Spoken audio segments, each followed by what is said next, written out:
following program is from NET, the National Educational Television Network.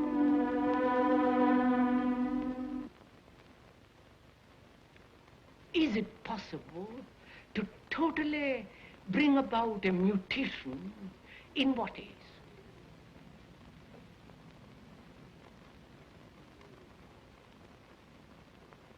And to go into that, to go into this question of bringing about a total revolution in what is, one must have an extraordinary sense of awareness. You know, to be aware what it means. To be aware of the trees, of the blue sky through the trees, of those hills beyond. The speaker is Krishnamurti. That noise of a motor. He is a man who cannot be placed in a simple category like philosopher or religious leader. He is, however, one of the more challenging and creative men of our time. Born in South India in 1897 and educated in England, he has followed a singular and original path of thought free of factionalism and dogma. This is the first of 8 half-hour programs, and the first time that Krishnamurti has allowed his talks and private conversations to be filmed. The principal settings are the Oak Grove in Ojai, California, and the Thatcher School in the Ojai Valley. Ideas explored in this series range from what Krishnamurti calls the present crisis in consciousness to an examination of war, violence, love, pleasure and pain, the aging of the body, and death.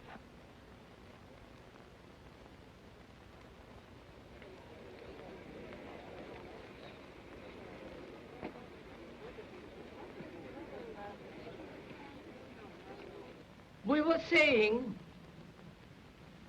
how very important it is to bring about in the human mind a radical revolution. The crisis, and there are always crises in the world, especially now, it seems to me, is a crisis in consciousness.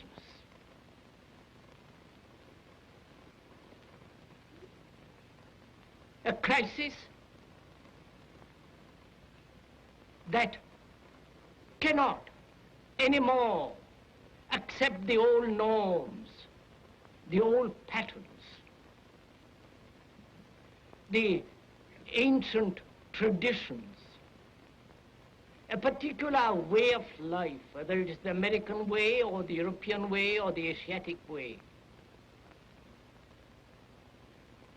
And considering what the world is now, with all the misery, conflict, destructive brutality, aggression, tremendous advancement in technology, and so on, it seems to me, though man has cultivated the external world and has more or less mastered it, inwardly he's still as he was. A great deal of animal in him is still brutal, violent, aggressive, acquisitive, competitive, and he has built a society along these lines. What do you think is happening to the whole American people as a whole?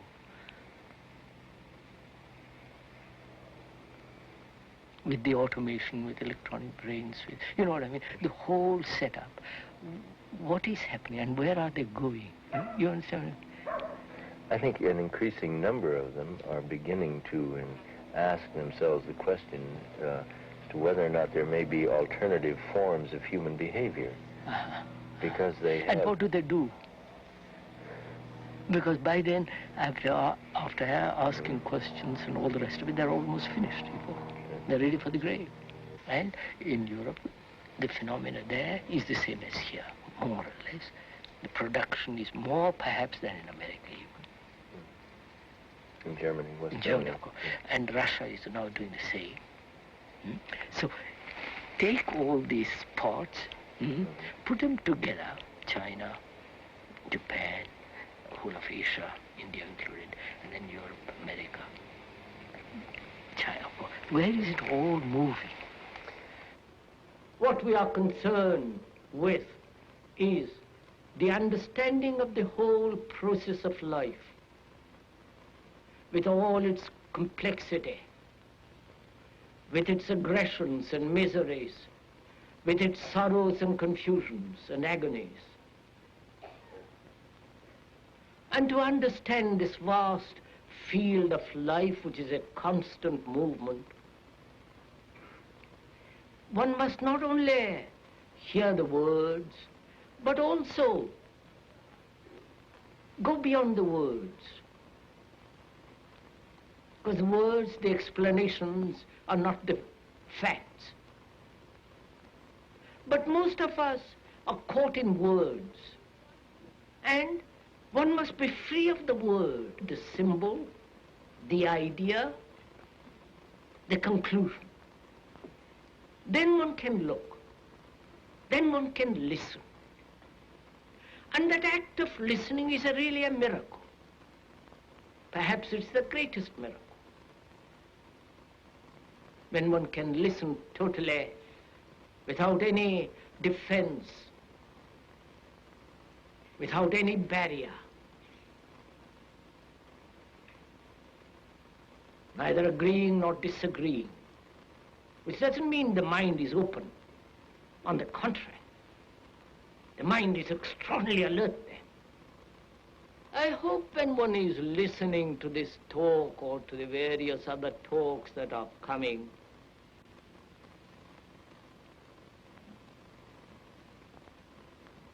one hears a lot of words.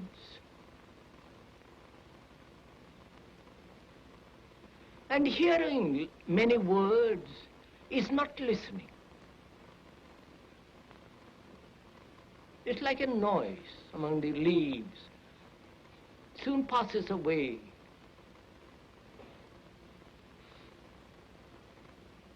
When we hear, we either accept or reject. Or we translate what we hear according to our knowledge, our background.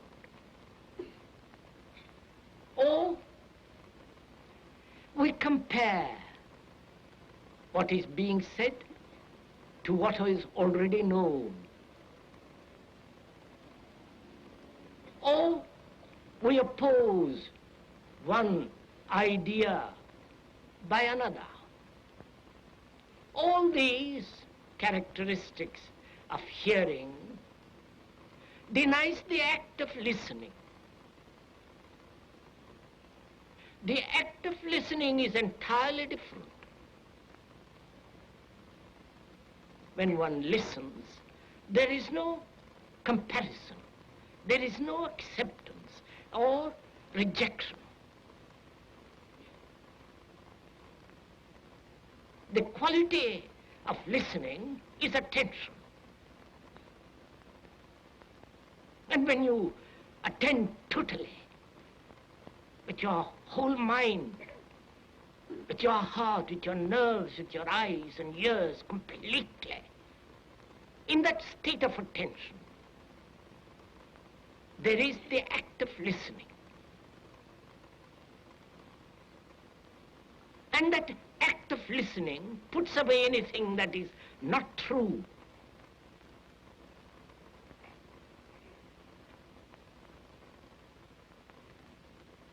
When you give your whole attention to something,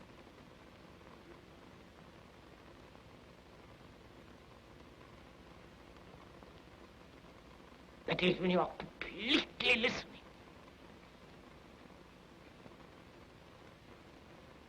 You listen to the totality of the thing. When you attend, there is no borders of inattention.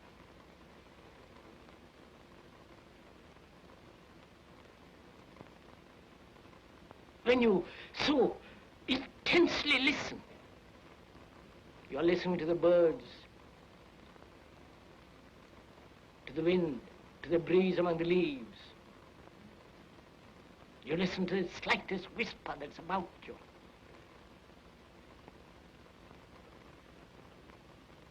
So in the same way, when one listens, that very act of listening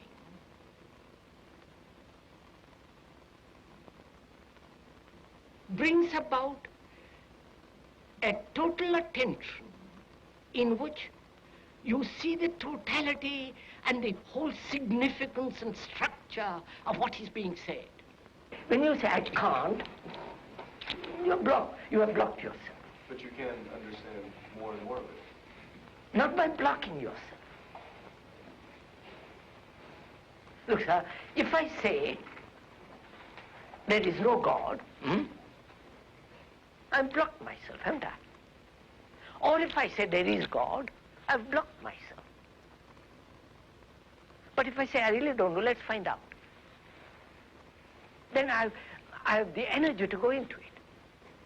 Right? Now, so don't let's say yes or no.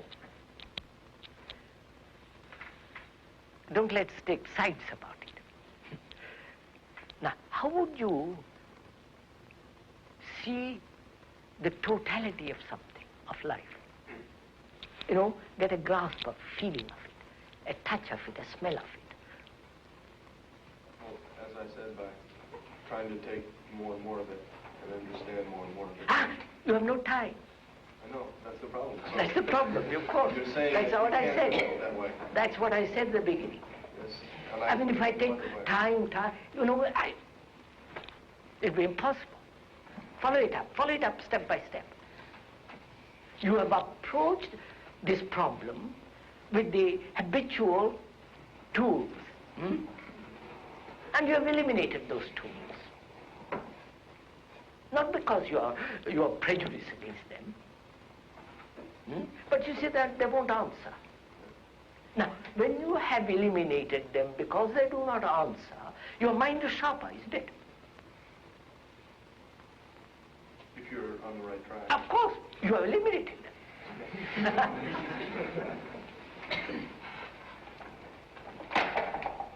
Right?